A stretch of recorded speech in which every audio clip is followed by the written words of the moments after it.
All right, let's go ahead and get started. So thank you everyone for joining today, our webinar on how to succeed in academia as a young scientist. My name is Afrida Rahman Enyart. I'm a product manager at Proteintech, and I will be your host for today. We have a really great panel today of 4 speakers who will share their career journeys in academia and hopefully provide some helpful guidance for everyone here today. As I know that academia continues to be more and more competitive. So it'll be really interesting to hear everyone's journey. But before I introduce the panel, I just want to share a couple company slides to introduce Proteintech to you. So Proteintech is a leading manufacturer of antibodies and immunoassays. We have a really expansive portfolio of antibodies that encompass over 13,000 targets, and this takes into account many different research areas. We also offer immunoassays such as ELISA kits and IHC kits, and then we have other kits too, such as antibody labeling kits and magnetic cell separation kits. Within our Proteintech brand, we also have our humankind branded cytokines and growth factors. And all our proteins are expressed in human HEC293 cells so that you can be confident that they have native folding, post-translational modifications, and glycosylation similar to human proteins. And then we also have our Chromotech branded nanobody-based reagents. Nanobodies are essentially really tiny antibodies, and because they are so small, they can get very close to your protein of interest. So they're really ideal for clean immunoprecipitation, immunofluorescence, and protein purification. We also value the fact that we are a company for scientists by scientists. So our award-winning products are all self-manufactured, and we offer the largest in-house portfolio of antibodies for the human proteome. We also know the importance of product validation, and we use knockout, knockdown models for validation whenever possible. As antibody experts, we have in-depth knowledge of immunoassay applications, and we offer outstanding technical support. So with that, I would like to go ahead and introduce our speakers for today. So today we have Dr. Cara Croft, who is a senior lecturer at Queen Mary University in the UK. We have Dr. Kristi DeBoeuf, who's a lecturer at Indiana University in the US. We have Dr. Lukasz Chrobok, who is a lecturer at the University of Bristol in UK, and Dr. Philip Adeniyi, who is a postdoctoral scholar at Oregon Health and Science University in the US as well. So as you can see, we have a great representation for lecturers today. So it'll be really interesting to see, how all of your different journeys led you to where you are right now. So I'll go ahead and I'll pass it off to our first speaker today, Dr. Cara Croft. So I'll go ahead and stop sharing if you want to go ahead and pull up your slides. And then if you guys do have any questions for any of the speakers while they are presenting, feel free to input those in the chat or the Q&A box, and we'll have a discussion at the end with some of your questions. So I'll go ahead and pass it off to you, Cara. Hello, everyone. So I'd like to thank Proteintech for inviting me to give my one person's advice on my journey so far in academia. And I'm looking forward to hearing other people on the panel's stories, as well as the questions that you might have, and to try and answer those to the best of my ability. So I guess I've called my little part Lessons for Young Scientists Tempted by an Academic Career. But what I think I should start off by saying is that whenever you see these panels, they're always kind of taken over by survivorship bias. So obviously I'm here saying I've got an academic career, I'm really enjoying my time. But then I've also had many friends and colleagues who've left academia and are flourishing in academic writing, are flourishing in industry, they've set up their own biotechs. So I've only known academia, I've not been in industry, I've not been in other situations, so I can only kind of comment on my situation so far in academia. So at the moment, I'm running a lab at Queen Mary University of London. Our research is focused on Alzheimer's and Parkinson's disease, but I'd like to kind of share my story to the point here. So what I think would be key milestones in my career so far that might be of interest to people. So what I will do with this is share balance. So I think I've seen some of these presented before, and it's like, when I did my PhD, I got my Nature paper. When I did my postdoc, I got my Cell paper. When I became an assistant professor, I was corresponding author on 3 neuron papers. But I think actually my career has not been like that. And I think it's always to reflect on what at the time might have not been going so great, or I might have been worried about, but then what actually turned out okay. So in 2015, I was doing my PhD at King's College London. I was thinking about whether I wanted to stay in academia. I'd had quite a difficult PhD, but I don't think anyone's PhD is a breeze. And at this point, I was hunting for a postdoc position with no first author papers. So I think at that point, that might be an alarm bell. But in reality, to get my postdoc position, what I actually did was I was at a conference. I reached out to a couple of people whose lab that I thought I wanted to join. And I think when they met me, when I presented my research, kind of not having first author papers because of the way PhDs are in the UK, where you only have 3 years to generally do your PhD. There's not a lot of time to do the research, the thesis, and get papers out. I think there was an understanding then. So I think at that point, when I was cold emailing, so to speak, looking for postdoc positions, I think that kind of got me to the next step. So I graduated, I went on to start my postdoc. Obviously, you might tell from my accent that I am UK based, I'm British, but at that point I was lucky enough that I could kind of move away and have some freedom. So I did really want to experience research in the US. So I did do that, but I understand that not everyone has that opportunity. So that's something that I'm not able to comment on, but I'm obviously able to comment that I was able to up sticks, move to the US and kind of start a postdoc position there. So I think one critical milestone actually was that I had excellent mentorship during my postdoc position. I also had excellent mentorship during my PhD. But I think one of the triggers which I'd have never kind of thought about myself was that once I'd kind of settled in, got some preliminary data, was to apply for funding really soon. And I think getting funding on your CV is really important in an academic career. Again, at this point, I think I'd got my papers out from my PhD and I'd had one small postdoc paper. But again, I think some of the things that you see that people say is their secret to success hasn't necessarily been my particular path. So I also, I guess in 2019, I'd applied for an internal grant, but I didn't get that. I think that's kind of along the way. I'm applying for many things, also not getting many things. And we don't always see that side, but that is what an academic career is like. But at the same time, after I'd had an initial fellowship, I was able to get quite a prestigious Race Against Dementia fellowship. And I think that has really springboarded my career because that allowed me to continue some research in the US, but then also move back to the UK to establish my own lab, which is what I did in 2021. I returned back to the UK to kind of continue my fellowship. And what's nice about this is I feel like I still have my US network of scientists and collaborators, but I'm now back in the UK with this position, but with also now my UK network expanded as well. And I guess at this milestone, I was joining University College London as a UK Dementia Research Institute emerging leader, which kind of just sets you apart from being a postdoc and kind of is that first step into establishing your own lab, but you still have the protection of a senior academic for career mentoring and things like that.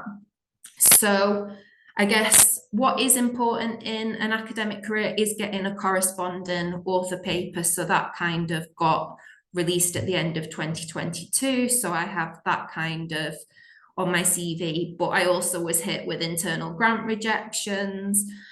So again, it's just not kind of sometimes as you see a career presented as all glittery and fancy, that you are kind of taking these knocks whilst you also getting wins. And I think one, the wins are great, but also you might deem them losses.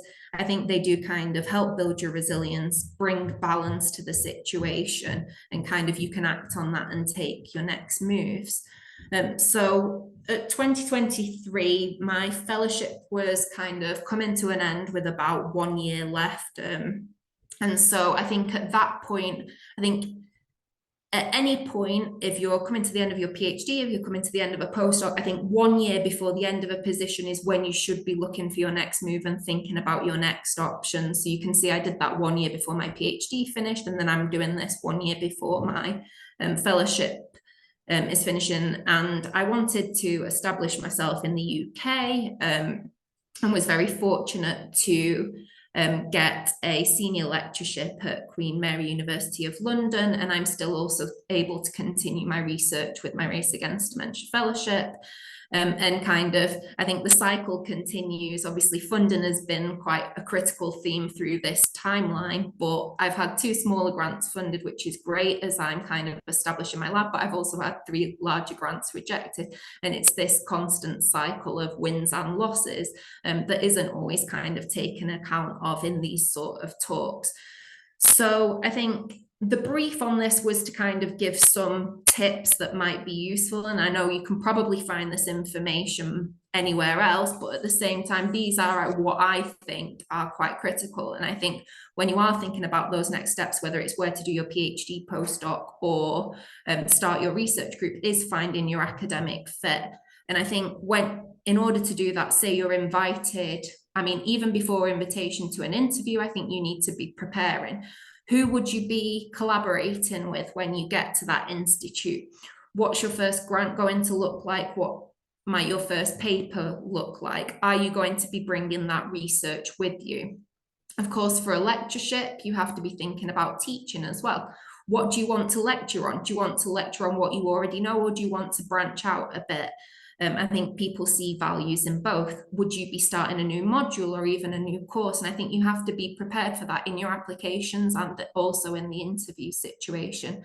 And then similarly for supervision, have you got experience of undergraduate supervision, postgraduate supervision, or even PhD supervision? Because these are things that you can be building up whilst you are a postdoc or a PhD student that will be vital for that next step. And then similarly, service. Academic service is a term that's batted around a lot, but at the same time, I don't think you should be doing things for the sake of doing things, but is there anywhere where you really think you can have impact and change and bring your input into a university? And similarly, when you get to that interview, or even when you're approaching other collaborators that you might be working with when you get to that university, what's in place for your success? Are the processes transparent? Because I think these really vary between institutes. And I think some examples of what's in place for success is, will people be there to help you with your grant development and writing? Will there be people there to mentor you? And I think this is really important. So I think one slide I wanted to introduce was the benefit of hindsight. I've obviously already introduced survivorship bias, but I think due diligence is really important. I think sometimes before joining a lab or an institute, you might only speak to one person and they can only say good things. But I think also you need to kind of spread the net out, speak to lots of people, because I think not everyone will always have a perfect experience of a lab or a university. And I think you cannot not do that as a young scientist. You really need to know that the environment you're going to is going to support you. I think one thing I'd say is visibility and networking. Going to conferences, meeting your peers and people senior to you is as important as your science. Some people are kind of just stay in the lab constantly. They just produce papers, but no one knows who they are. And I think visibility is also as important as your science, and to be able to find ways to do that. I think one of the other things is being able to set clear intentions for your career with any line managers, and also the ownership of science. When you're working on a project for 3 or 5 years as a postdoc, can you take that with you, or are you expected to find your own niche? It's very important to have those conversations early. And of course, find both internal and external mentors. One mentor cannot give you everything. I know that I cannot give the people that I mentor everything, so they should also find external mentors to give them other skills and kind of contributions that they might need. And I think planning's fine, but you need to be flexible, because I think I've come across a lot of people who might do a 2-year postdoc and then expect to get a lectureship. And I think you have to be flexible to that in academia, that you might have this clear trajectory planned out, but it can take you to other places. And of course, building resilience. And hopefully I've shown that by presenting balance today and kind of my wins and losses. So I was also asked a little bit about my future career plans. I think I've definitely found my academic fit here at Queen Mary University of London and the Blizzard Institute, which is really great. And I hope you all are able to do that too during your PhDs or postdocs, or as you start lectureships. I'm building a team and I want to support them in the best ways that I can. I think the big thing that I want to do, I work on fundamental biology, but I also want that to translate. And that's something that's really important to me. And I want to see that happen in my career. And I think I can do that in academia. And similarly, influence policy. I think worldwide, we should be kind of influencing policymakers to make our science and research as a whole important to economies, but also if we do work on disease areas, the realization that that is so important to our society. And I think one thing is just not pulling up the ladder, and hopefully through mentorship and various initiatives that I get involved in, that I'm not doing that and that I'm making academia a better place than I found it.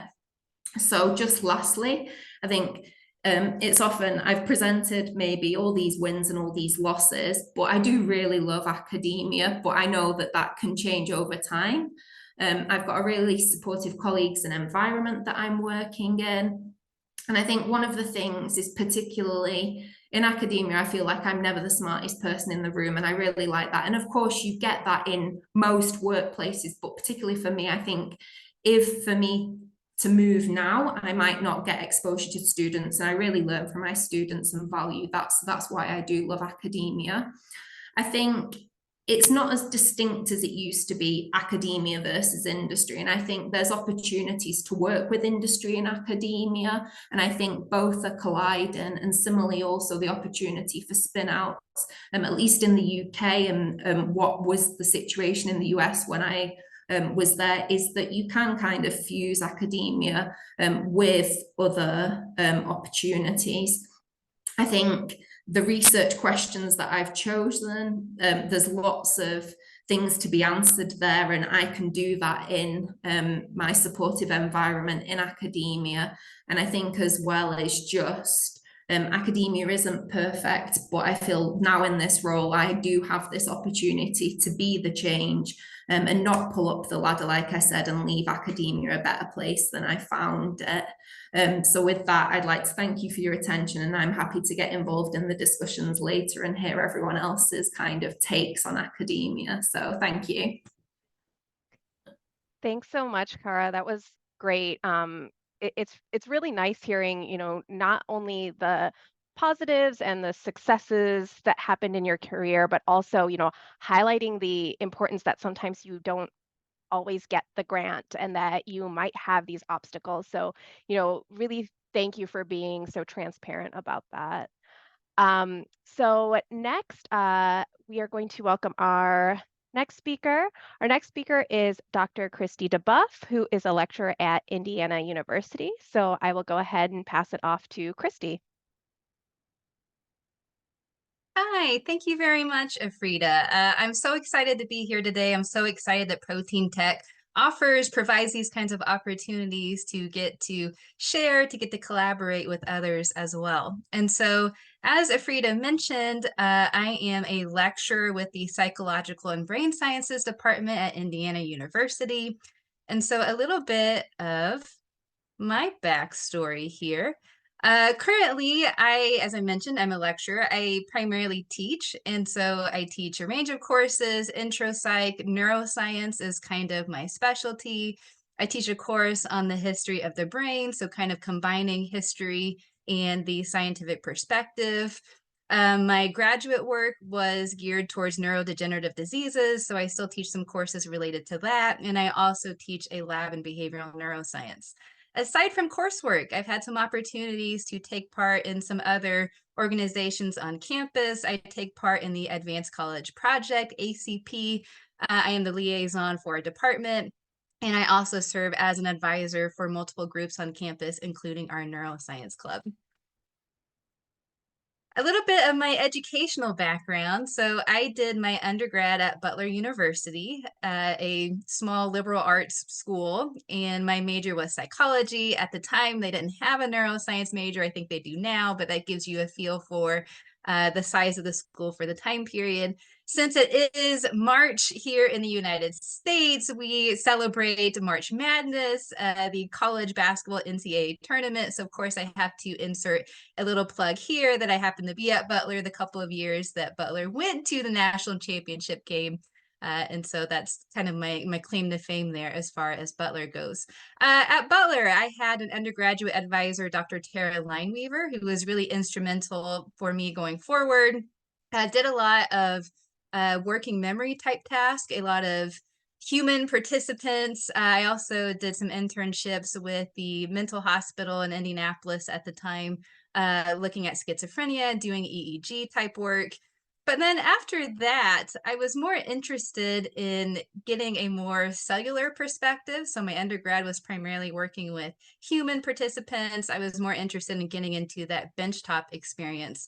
And so I did my PhD work at Indiana University, where I pursued dual PhDs in psychology with a specialty in molecular and systems neuroscience, and then also neuroscience. My advisor there was Dr. Joseph Farley. And so you can see my lab group in 2019 when I graduated. Also noticed that I was very pregnant at the time of my defense. I was 6 months pregnant.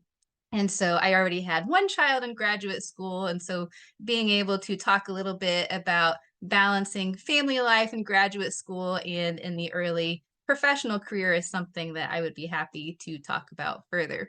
But the type of work I did in my graduate career, I did a lot of electrophysiological techniques, primarily with Xenopus laevis oocytes. So these frog egg cells coming from the African clawed frog.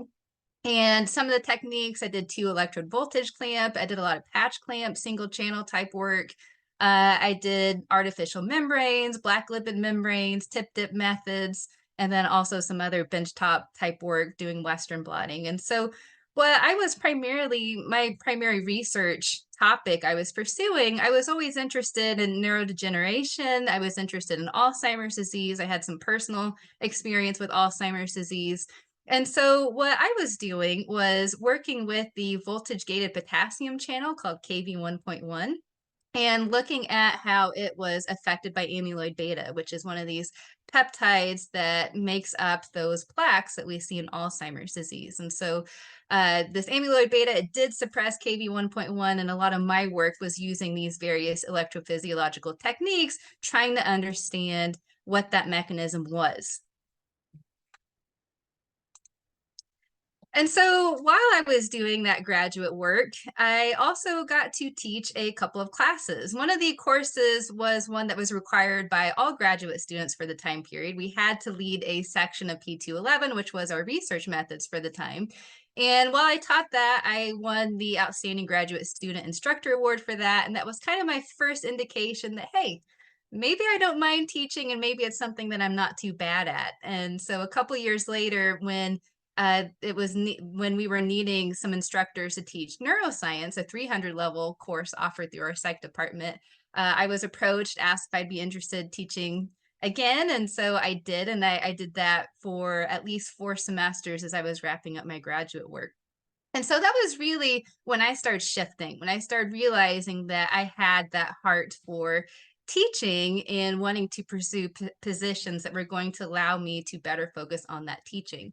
And so some of the things that really drew me to that teaching path, well, for one, I enjoyed that engagement with students. I enjoyed the interactions both within the classroom. I enjoyed meeting with them in office hours.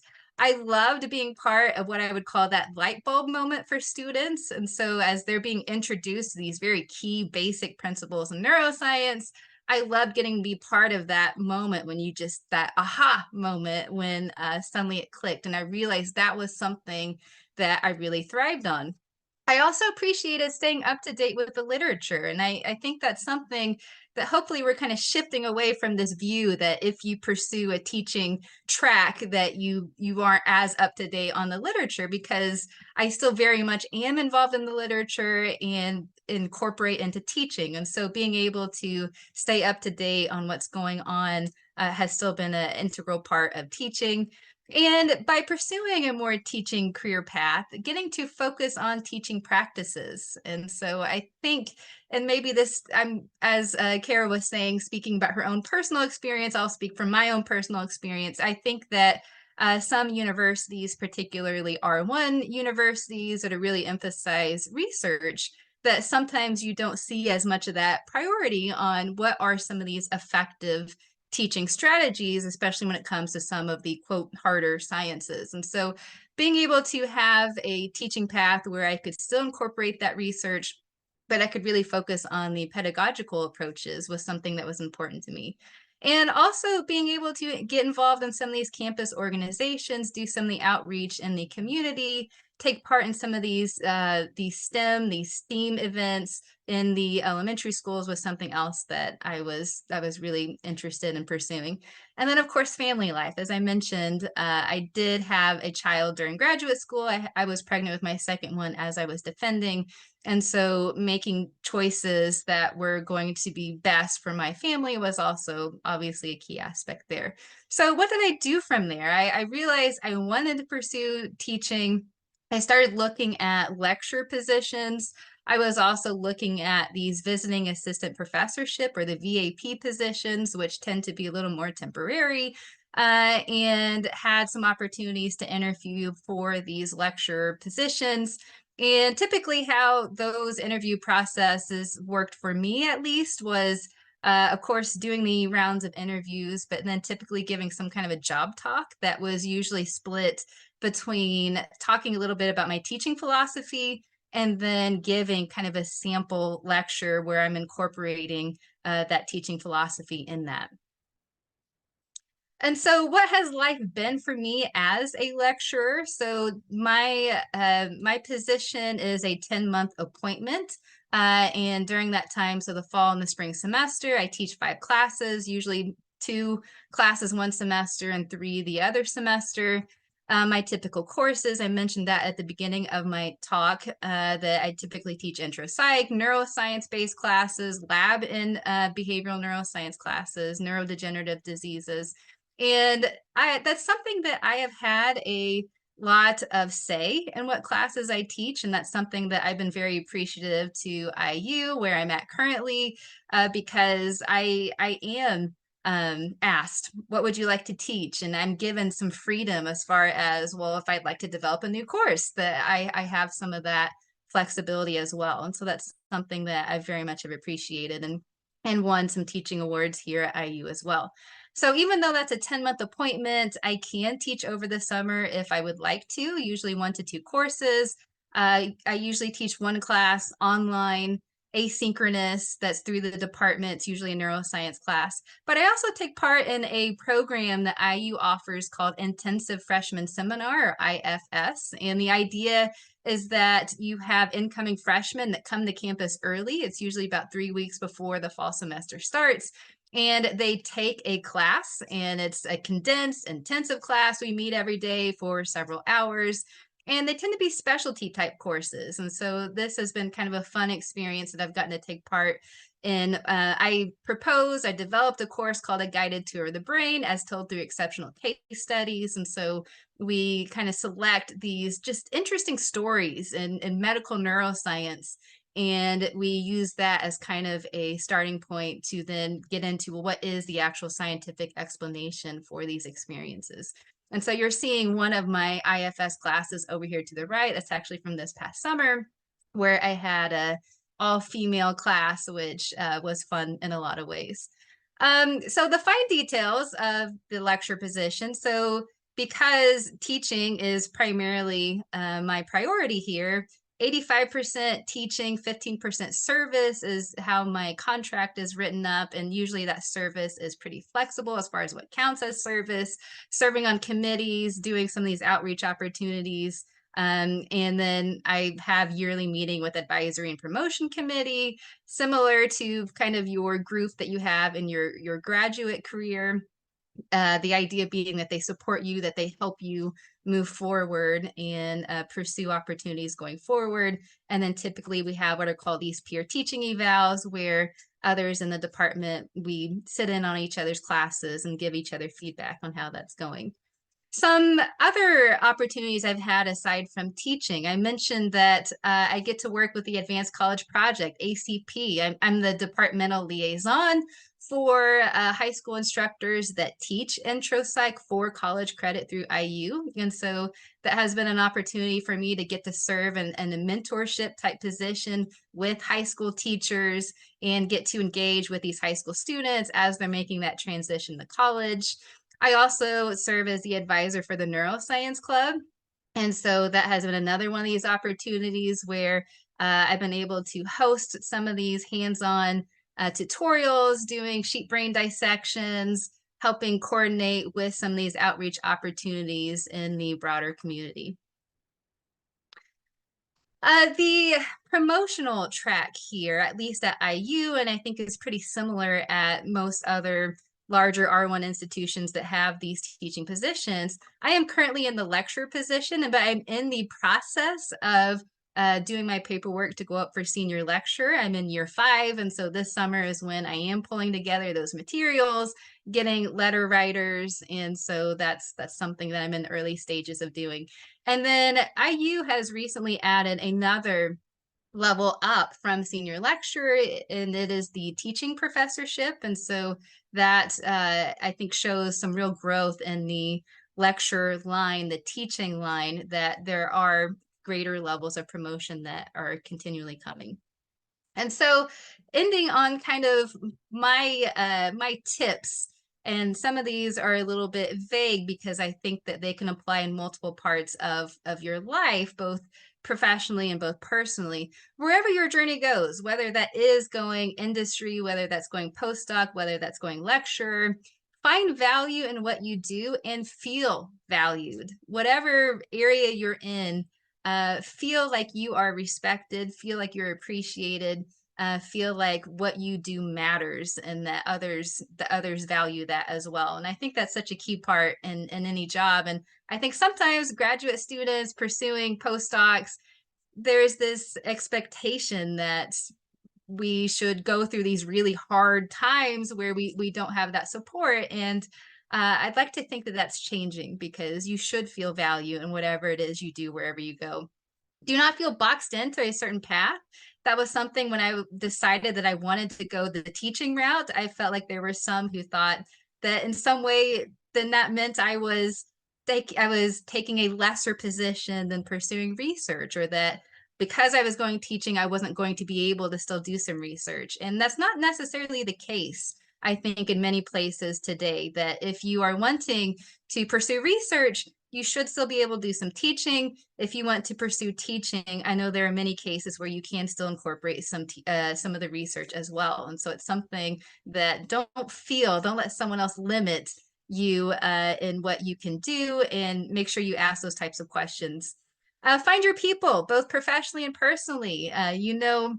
Networking, those are all the things that we really push, I think, on graduate students. Make sure you go to conferences, make sure you reach out, make sure you network, and that is very important. But also find the people who are going to support you personally, who are going to be in the workplace, who are going to be friends, family members, wherever it is that you go. Find your people, they're there.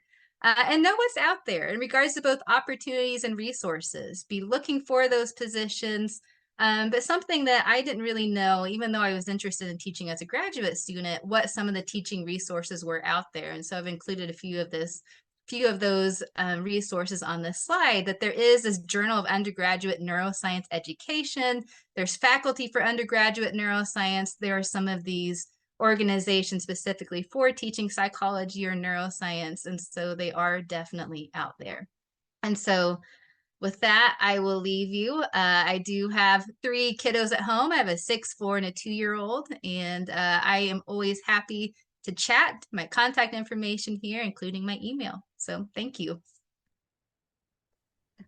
Great. Thank you so much, Kristi, for sharing all of that. I really liked that you touched on the fact that you might not immediately know, what you want to do when you start grad school. We get really fixated on our research topic and our research area that we don't realize that, there might be another route that we might want to take. So, the fact that you shared that you had this aha moment is really great. And, thank you so much for sharing that. And good luck with the senior lecturer position. I'm sure it'll be a really easy decision for IU. So,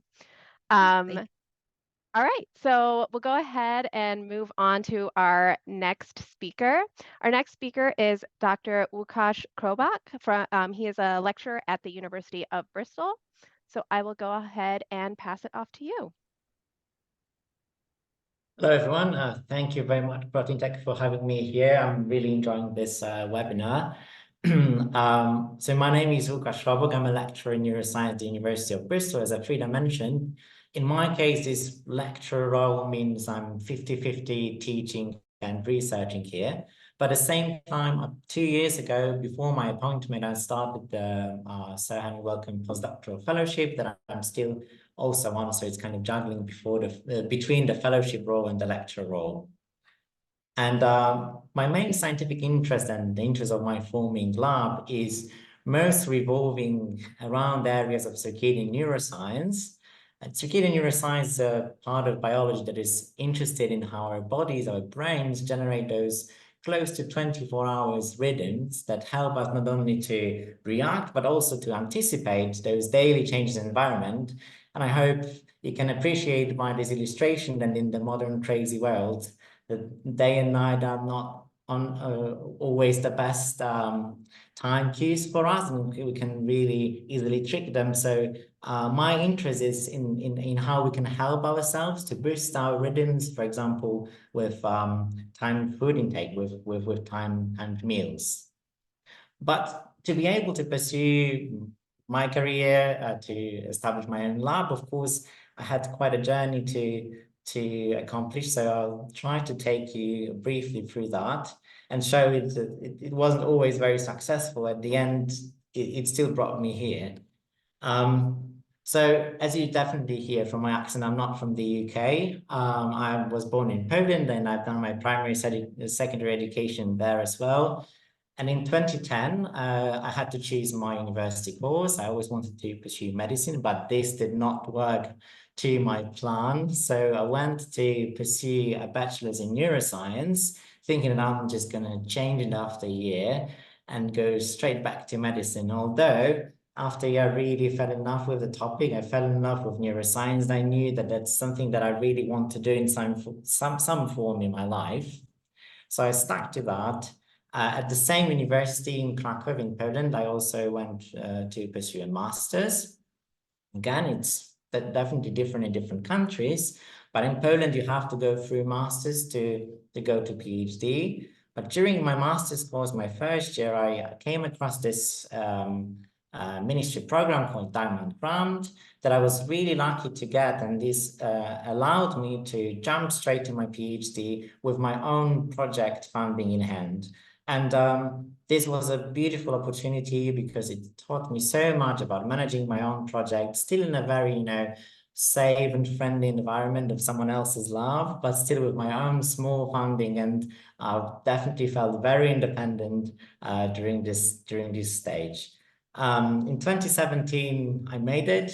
I had my viva and I achieved my PhD. And again, due to some funding from National Polish Science Center in Poland, I got funding for a 6-month salary to take it with me somewhere else abroad at the university of my choice. And I think, to be honest, when I was thinking about my career yesterday when I was preparing this presentation, I think maybe it has been the most, it was the most important step to get this funding and be able to do my first short postdoctoral stay in Manchester, where I definitely met wonderful people. Some of them are still my friends, and was able to pursue some really nice science outside of the very comfortable lab that I was already very much used to, because I've done nearly 3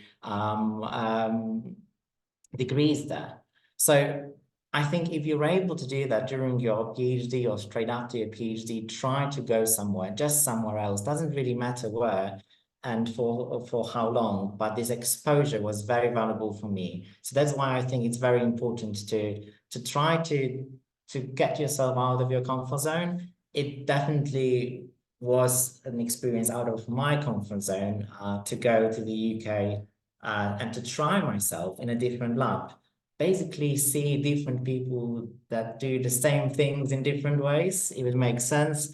So it was also a big test for me if I really like it, if I would like to be a researcher in the future, if I'd like to continue my academic career, maybe if I want to change it. So definitely, I was very lucky to be in a good place, in a good time. We've done some wonderful science, and those papers from this time are still a foundation of my lab now. So, so that was a very important step for me.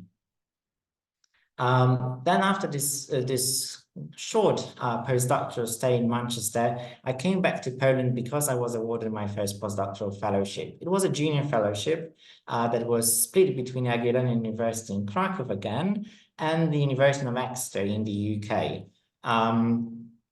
And of course, after the first postdoc, a lot of people do a second postdoc, third postdoc before they full independence in their pathway to independence.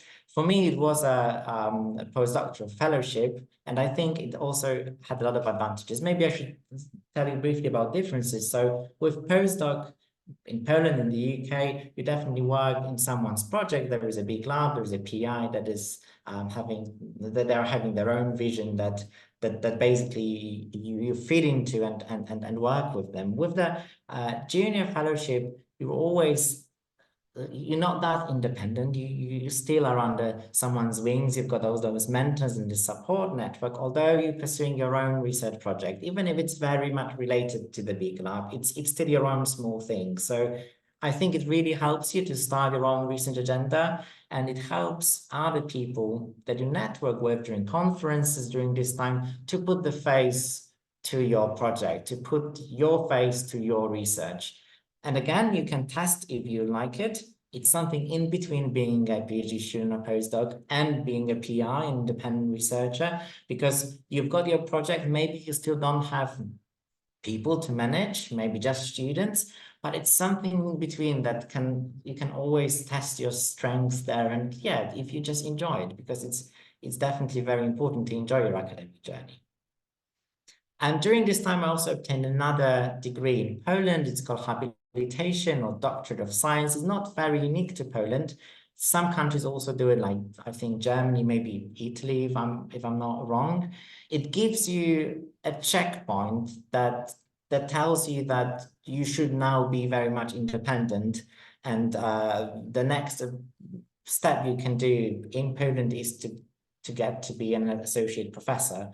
So I had to choose something at this stage. I could have stayed in Poland. I guess I could have joined the esteemed group of professors of the Jagiellonian University, as you can see here in this painting of one of the most famous artists showing the professors in Krakow in 16th centuries, I guess. But that wasn't yet my idea. I wanted to do something else before I settle, let's say, and I went to Bristol to pursue my second postdoctoral fellowship, a little bit more senior, but still not this kind of fellowship that will give you your own lab, your postdocs and PhD students.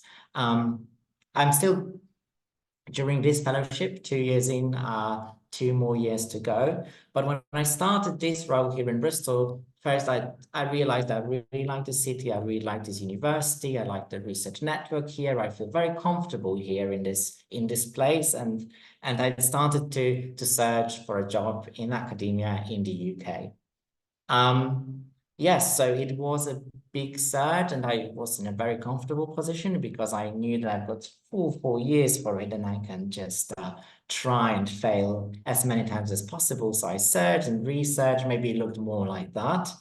And where did I search? And when I think it's good to search for independent positions, primary, Try to chat to people in your research network, go to conferences. I think local conferences are maybe better than the huge ones at this stage, because you can comfortably talk to people that you already know, and you want to be in your comfortable bubble to start your lab. So maybe those people are best to ask for any open positions in their universities, because then you can work with them. Also, if you're able to sign yourself to any newsletters that are circulated by your research hubs, clubs, networks, or maybe even university, do it, because then maybe the job will find you. If you're interested in jobs at your university, as I was, because I'm still here in Bristol, definitely just ask around, have your eyes and ears open. And I find X, formerly known as Twitter, as a very valuable place of to look for jobs, to advertise jobs there, so for PhD student postdocs. As again, I know it's a bubble, but that's what you look for, because if you want to get a job, you want it to be in your very niche area. Of course, you can have a look more broadly in the internet. Again, I'm just talking from the very UK perspective, but jobs.ac.uk is definitely a page that you want to monitor on a daily basis. And of course, let's say social media like LinkedIn or ResearchGate are a good place to look at.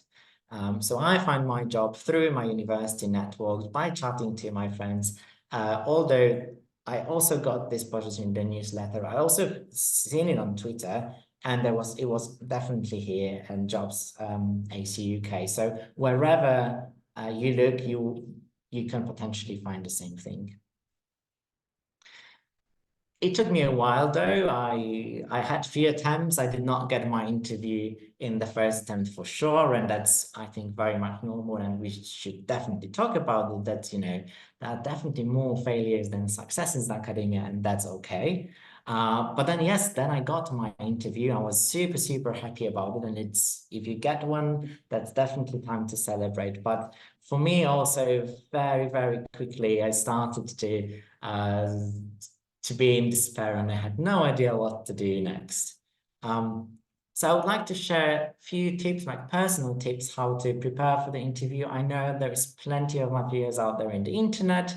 You can definitely go through them. They will be much more structured than my spiel today. Although I would like to tell you things that I believe are the most valuable hints I got during my interview, and I would like to share it further with you now.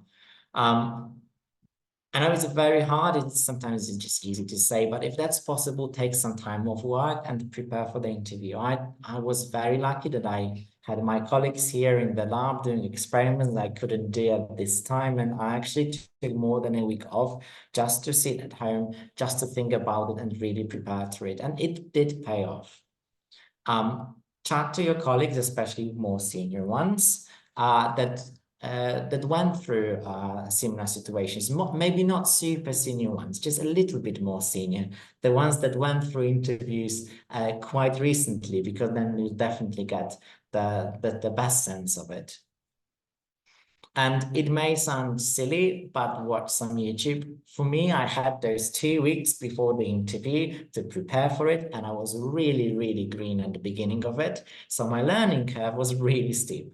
I watched a lot of content at YouTube, and there is a lot of very good one talking about academic interviews. Just beware that if you're looking for a job in the US versus the job, for example, in the UK, you should be definitely consuming different content here, because there are a lot of differences when it comes to the academic culture, when it comes to the interview style that you should be aware of. The most important tip I got, and I think it paid off, was that during your interview or your interview process, it's mostly not on the panel, but probably will be some kind of a presentation. Try to answer your exam questions. So for example, in my case, I was asked to prepare a presentation answering the question, what would I bring for the school, for the university in terms of research and teaching? Is a 50-50 role.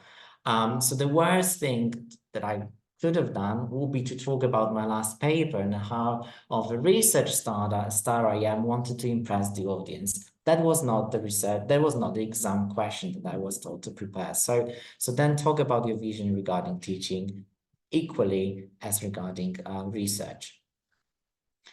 Remember, diversity is your strength. If you're coming from another country or from a minority group, it is your strength, and play with it. Especially with the teaching roles, you will get students that come from very, very, very broad backgrounds, especially here in the UK. You get students that are coming from everywhere in the world. And I believe that being this student in a very hard situation, because studying is very hard, having this representation in your lecturers is also very important, because then you've got these role models that are very similar to you. So I think believing in yourself, that diversity is your strength, is very important.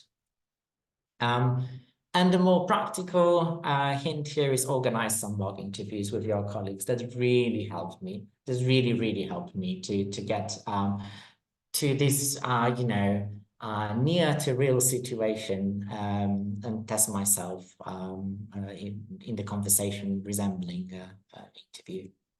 And the last slide, I just wanted to give you some tips for the interview itself. Again, that's another probably set of tutorials you can watch on, but top tips really: smile, be relatable, do your homework and know your interviewers, know their names, know what they're doing and what they do on the daily basis.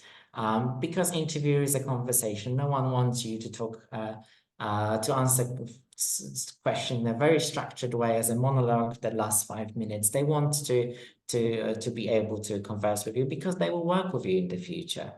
Also be confident, but of course not overconfident. I know it's hard to say. There is a balance, and again, it's probably different in different countries. You have to find this balance, how to sell yourself but not oversell yourself, and definitely not undersell yourself. And yes, forgot to mention, interview is definitely a marathon, not a sprint, and prepare yourself for the structure. For me, it was a research talk, then there was a mock teaching situation, then focus groups chatting with different academics about research, about teaching, there was a school tour, there was dinner, and then interview panel. So it's a long process you have to prepare yourself for. But you know what, I did it. I'm here, so I believe that you all can do it if you want. Sometimes it just takes a lot of time and a lot of failures, and it certainly took a lot of failures for me to be in this place. So my take-home message definitely will be good luck to you all. And also, I'm very happy to answer your questions if you have some in the Q&A session. Thank you. Great. Thank you so much, Lukasz. That was such great advice. And I really love that you touched on the importance of, getting out of your comfort zone. It's so easy to be, stuck on a path that you think is correct based off of, what your PI has said or what others have told you is, the journey that you should be on. And so I think this panel is a really great example of how everyone really has their own customized path, and even a convoluted path might be the correct path for you. So, thank you very much. So with that, I will go ahead and introduce our last speaker for today, Dr. Philip Adeniyi, who is a postdoctoral scholar at Oregon Health and Science University. So I'll go ahead and pass it off to you, Philip. Okay, thank you. I'm very honored for Proteintech for inviting me into this platform. I believe the participants will have enjoyed what we have here so far. And I'm here. I'm a postdoc scholar, and last year I became a ARDC Rex scholar as well. And talking about my education, I had my bachelor degree, a master's degree in anatomy from University of Ilorin, Nigeria. And in between that, after my master's in 2010, I was awarded in 2011. That makes it to look like I spent 2 years. And I was privileged to get a grant to visit the University of Cagliari in Italy. And in 2013, and that helped me to be able to go forward, because I would never have interest in traveling out of Nigeria for permanently until during my PhD. Therefore, during my PhD at OOU, Olabisi Onabanjo University, and in 2016, I secured a grant, actually 2 grants, to visit the LSU, Louisiana State University in US here for my PhD work. And I went back to home. And during that period, I was privileged. After my master's in human anatomy, I was privileged to teach at Olabisi Onabanjo University, Abuad, Akbala University. We call it Abuad, in Advocate in Nigeria. I taught anatomy to medical students, nursing, MLS, anatomy and physiology students there. And thereafter, I moved to LSU for my postdoctoral fellowship through the award, and so I was privileged. If I worked more on electrophysiology, and between 2019 2020, and it was a productive year for me. I was able to get about 4 publications. I think the 5th one just came out about 2 weeks ago. And then during that period, actually, I attempted to start looking for a job in 2019, towards before pandemic. And I did a couple of interviews, but I call myself into order. I said, getting the job is not the issue, because I'm actually interested in teaching and doing research. Then I discovered that I need more network in order to do that, and I need more basic. Therefore, I had to leave my comfort zone, and I moved to OHSU in the middle of pandemic. I joined OHSU in October 2020. Precisely, I resumed here on November 1.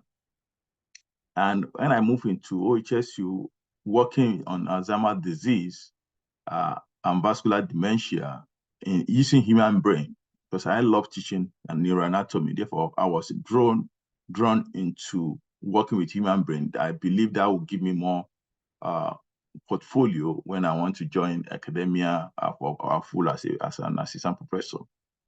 But I was confronted with a challenge of lipofuscin autofluorescence, which I can't believe that since the advent of microscopy, confocal microscopy, the problem has not been solved.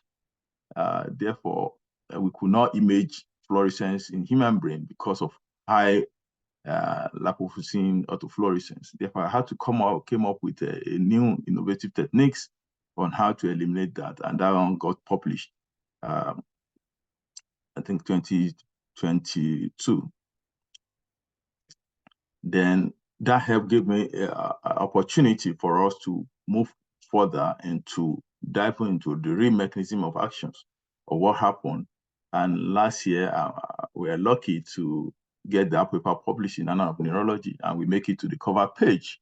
And it was actually, the research was well accepted worldwide, and in fact, we make it to the top discovery for the OHSU, and a lot of publications cover it. In fact, we were interviewed by 2 TV stations here on our great discovery. And therefore, that gave me, in the last 2-3 years, I was able to get 3 papers out of the lab. I said, okay, now is the next for me to move for the future direction and to be able to continue my work. And just as Lukasz said, I've been engaging in interview. In fact, I've done a couple of in-person interview in the last 6 months. I think one thing I would share with my experience is you need to apply, looking through online, different platforms, sign up to alerts. As for me here, I'm in US. If I go to neuro jobs, and I used being an anatomist too, I look for an anatomy job, either of them that come, either neuroscience, pure neuroscience, or anatomy that I'll be able to teach neuroscience. And then the first thing I've done a couple of interviews. In fact, yesterday I did a phone interview yesterday at 1 p.m. here, local time. I have opportunity also to be invited for 2 of the CHOP talks in which I presented my current work. Though the most awkward one was the one they give me topic and they want me to pretend to be teaching students. That looked awkward. And the next thing that's likely to next thing is after you have been accepted, which I've not got anyone for now. They have been telling me just to wait, is to get your offer and negotiate. Just as we have been told by Lukasz and other people too, is you need to network. I've begun to look more deliberately to network in between, within my network here at OHSU, outside the Oregon, and within the network that I have. If I attend a webinar like the interview I did yesterday was actually was as a result of my network with AJ, who is at the Vanderbilt University, was the one that recommended me for that job, and it came up through, though it's more of a teaching. And the hardware that I just narrated something that looks very smooth. It's not that smooth at the beginning. What helped me is my interaction with IBRO. I don't know how many of you know that International Brain for Research Organization. I came in contact with IBRO in the year 2008. And when I finished my bachelor degree, and I became a member of the IBRO. Then you can become a member. Now there's no more membership. And that helped me to launch into the neuroscience world. And in 2010, I became a member of International Society for Neurochemistry, and I became a member of Africa, the SONA. That helped me to be able to attract beautiful grants, which I will talk about later. And locally, I was doing good well myself too. I became a member of Nigerian Society for Neuroscience, member of Anatomical Society of Nigeria, and thereafter we found while I was in Abuad, we founded NRG, Neuroscience Research Group, which is a local chapter for the NSN, and we're able to educate our students. I love creating Brain Awareness Week. I won several Brain Awareness fund by IBRO and Dan Alliance for creating a Brain Awareness Week in Nigeria, and that helped because of my love for neuroscience. And the IBRO specifically, as you can see, that I became a cover page in 2019, 2020. IBRO helped me. I was able to go to IBRO school in 2011, Ibadan school 2011, IBRO with the support of IBRO. And 2012, I was able to attend the SFN Neuroscience Conference for the first time with the help of, by winning the IBRO SFN Travel Award. Then 2013, I was able to be invited to Morocco to speak as an IBRO alumni in the symposium there. And I moved forward in 2015, I won the Bursary Award that supported my travel to LSU for my PhD work. In 2017, I was at the University of Cape Town, UCT, for advanced neuroscience training, through which I built a network with MRF in Canada that we wrote a review and grant together. In 2018, I was able to went back to the UCT as well for another advanced training. And that is the story about the IBRO. Now, what's helped my career profoundly, just as IBRO is ISN, currently, I'm a member of YSSC Young Steering Committee. I represent Africa, and I'm on the platform. And I'm the coordinator for ISN Ambassadorship Program. Therefore, what we do with that is we help mentee all young neurochemists around the world to help us to create awareness about neurochemistry and neuroscience globally. If you're interested, please check the ISN website and you'll be able to apply. You can send an email to me if you want to be an ambassador to represent your country, because we want diversity, as Lukasz said, because diversity is our strength. As I said, I joined the ISN 2010. They helped me to go to Italy by supporting me with a travel grant. In 2016, they also supported me to visit Italy for LSU for my PhD work, with another support of the DMM disease mechanism model. And in 2016, I attended the first flagship school in Albach, Austria, which the 40 young neuroscientists were picked worldwide, and we camped for about 2 weeks to train on neuroplasticity. And at the end of the school, we were able to come up with a review that has been cited widely now. And that helped me to be able to attend the Honolulu conference, which I was able to present our work in 2022 as well. I was one of the young social speakers out there that spoke at the conference. Now, as I said, the career development can be challenging. I have a lot of them. In fact, that's one of the reasons why I did not do my PhD at the University of Illinois, because of the hostile community that were available to me there. Now, what are the challenges that affect the landscape? I just posted this on my mentorship platform yesterday, and I discovered that majority of young Africans believe that the fund is the impediment.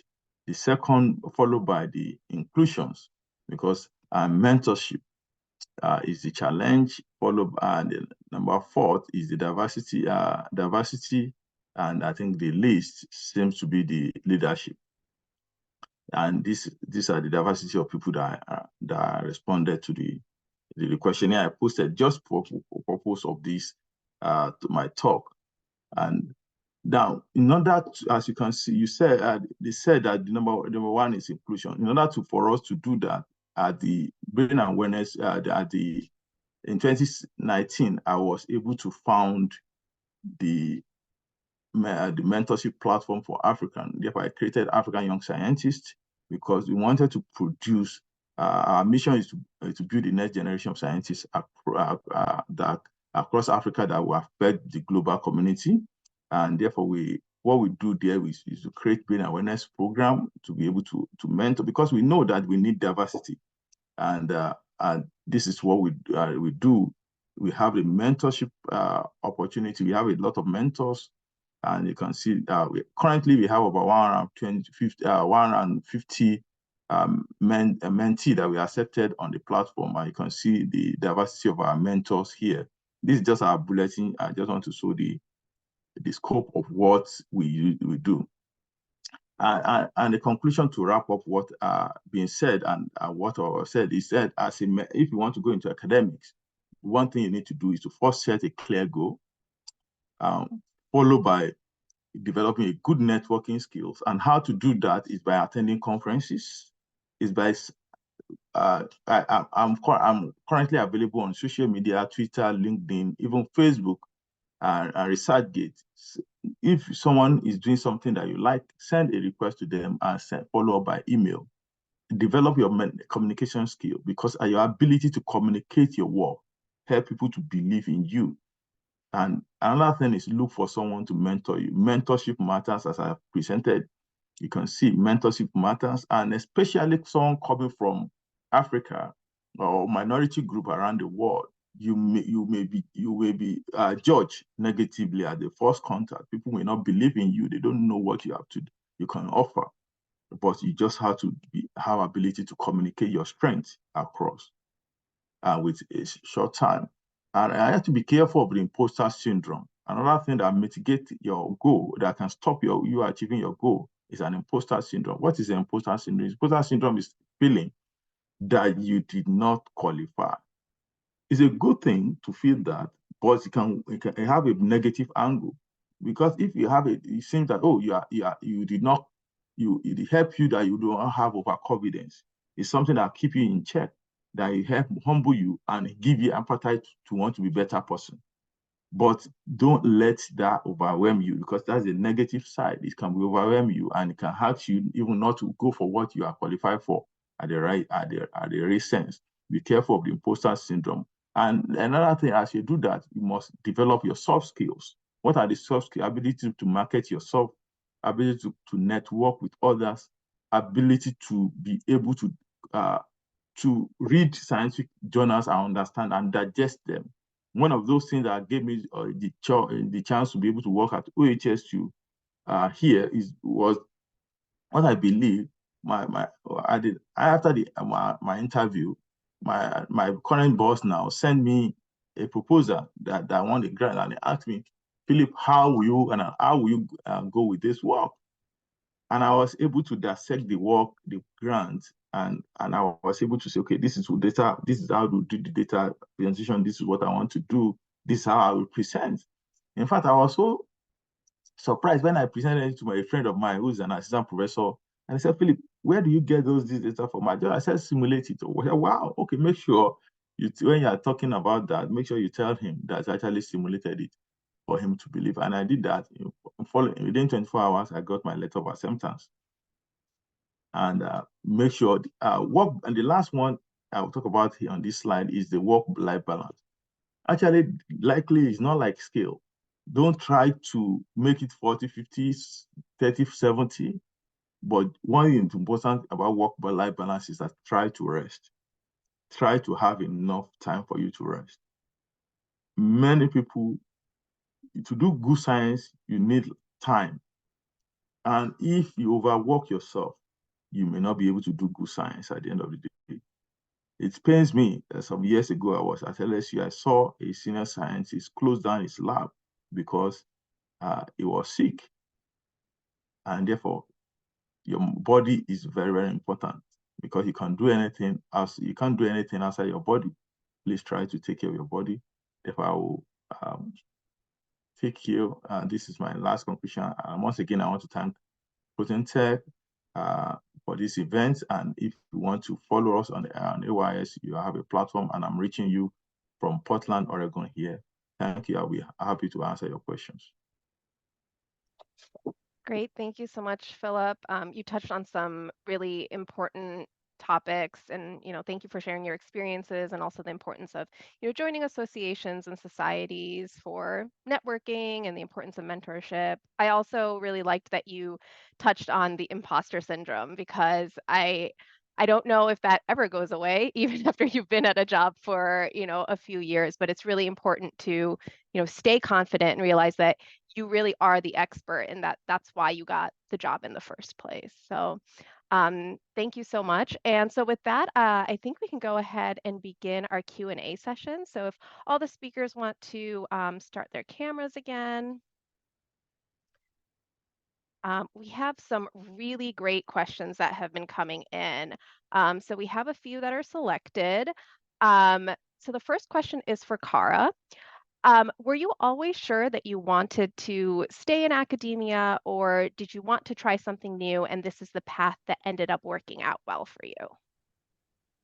So I think, like I alluded to in my talk, academia is all I've ever known, and I do have that fear of kind of leaving.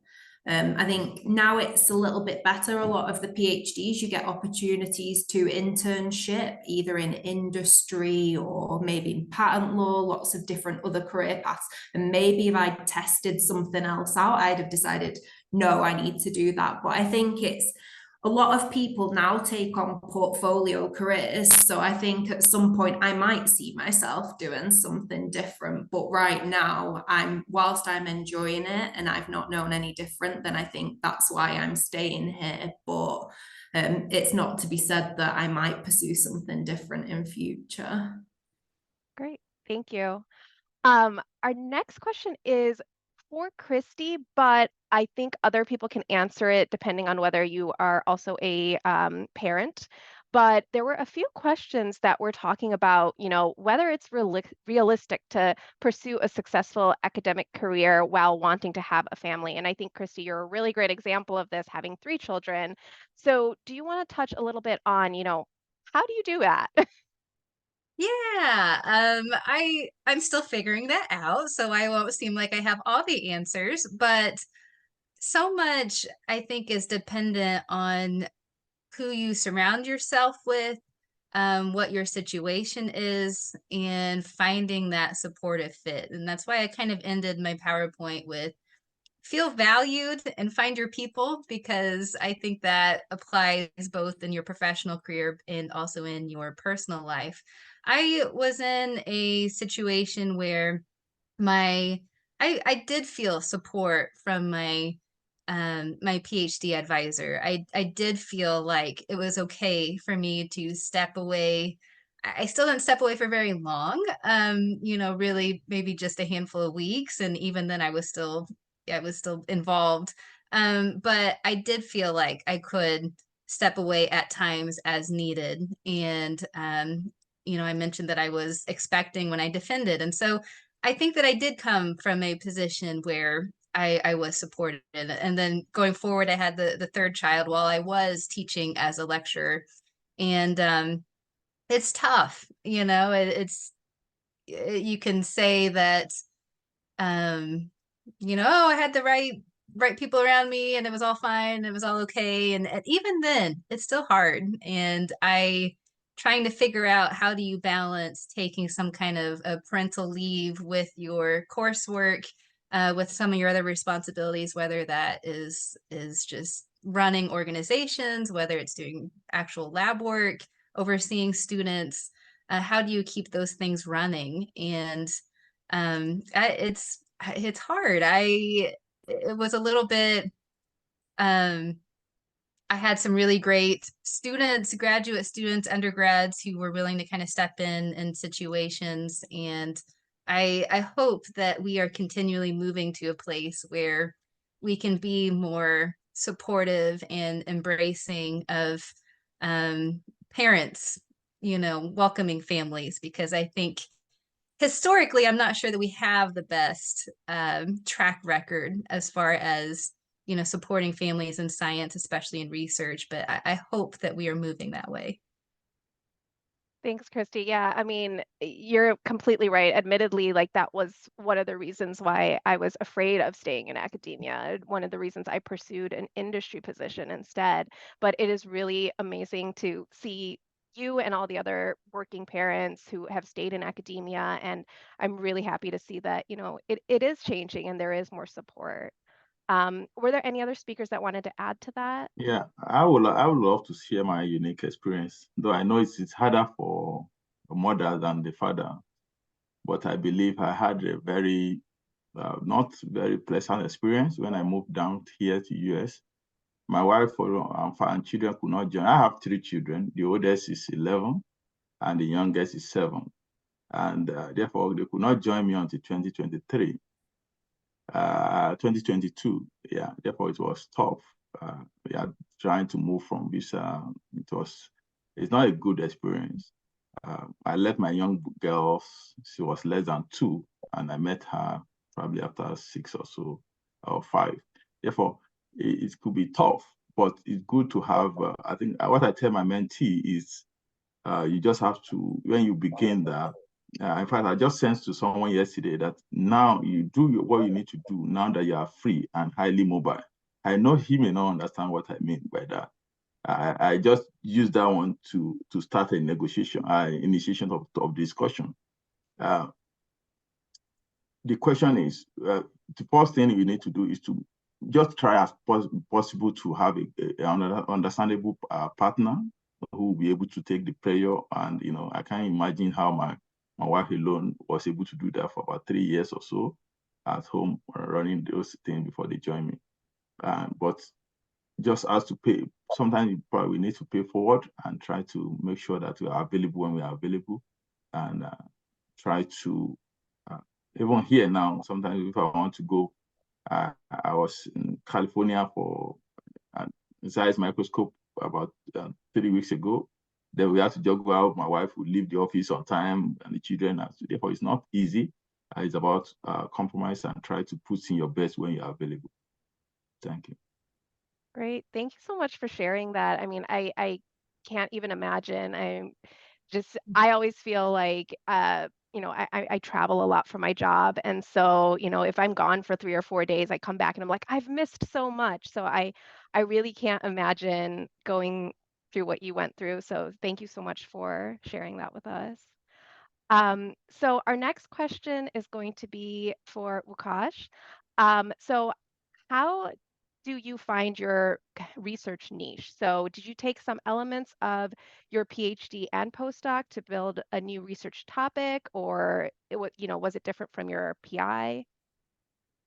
That is definitely very tricky, and I think Cara talked about it a little bit in her presentation as well. And I believe that the conversation is very important, and to be open with your PI to try to figure out what's uniquely yours and what's uniquely theirs. And I also believe that good PI probably would love you to be independent and would love you to pursue your career, and will also have an advice for you.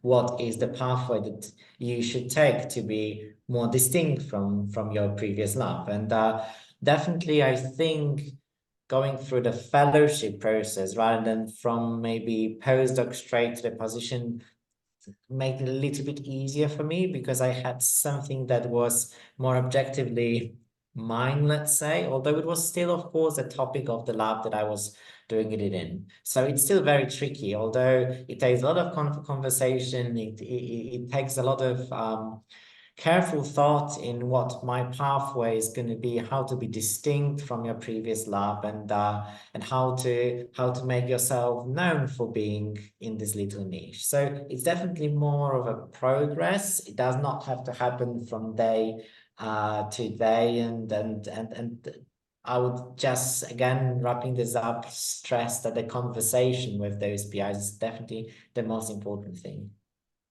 Yeah, and I think another thing is we tend to have this fear of changing our research topic, and that I think is something that we should realize that it's okay to do that. I remember I had a instructor at IU, actually, when I was in grad school, who was a social psychologist, but he did his PhD and postdoc in a molecular biology lab, and then realized he wanted to be a social psychologist. And so that's kind of an extreme change, but we forget that we learn a lot of techniques in our PhD that are transferable skills that we learn how to learn, and so we can always pick up a new topic, a new research area and interest. So thank you so much for sharing that.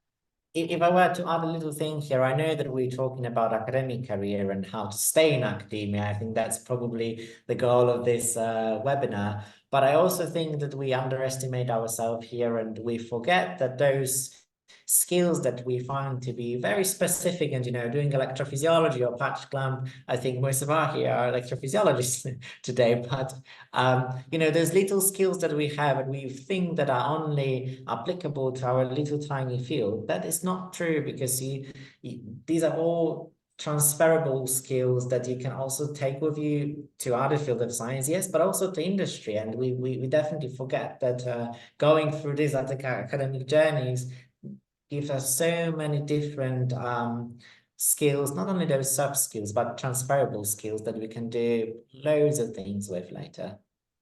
Yeah, I mean, and absolutely, it's all about keeping that an open mind, and but also not writing off academia. I think that's essentially what happens for a lot of people when there are certain things where they're just like, well, I'm just going to go look for an industry job, but you can also use these transferable skills in other positions in academia as well. And so, yeah. Okay, so moving on to our next question. Our next question is for Philip. So you mentioned, a lot of associations that you were involved with. How do you go about finding these types of associations that you can join and participate in? That's okay, great. That's a good question. Yes, I think the first thing is your field of interest, and try to belong to a local chapter that will help you, because that helps you to network. Then from there, it's always like 3 tiers, right? Your local chapter, probably your institutional. Like here now, tomorrow there'll be bond meeting here. Bond is a people biology of neuroscience disease, which is OHSU. In fact, it cut across 3 or 4 universities in Oregon. Then you move to another chapter layer. About 2 weeks ago, I was able to present as one of the Nano Symposium speaker at the SFN chapter of Oregon and Washington. Now, that is a second layer. Now, next month, I'll be speaking at the ASN, as an American Society for Neurochemistry.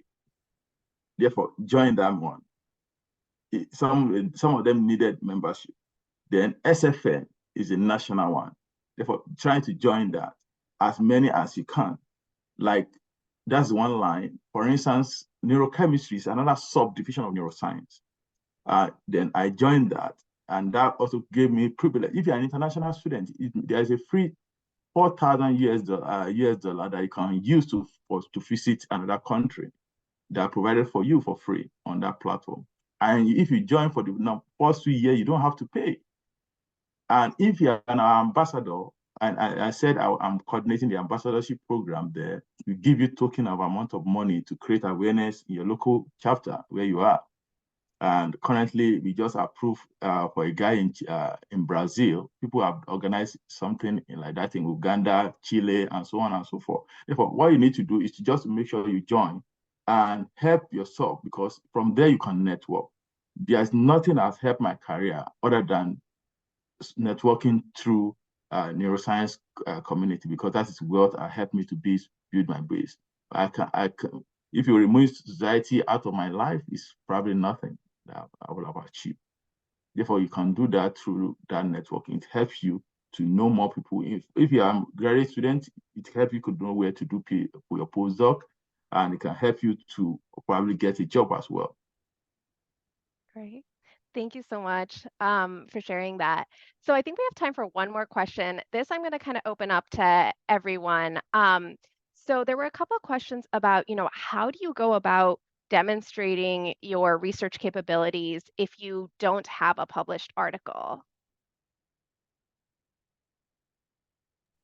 I can start with that because I think I alluded to that when I was coming to find postdoc positions. So at that point, I think hopefully there's opportunities for you to maybe do a review if you've not got your research work out there already, or is there any way that if there's other people in the lab or your center, can you kind of get on their work by helping them in their projects and getting a co-authorship?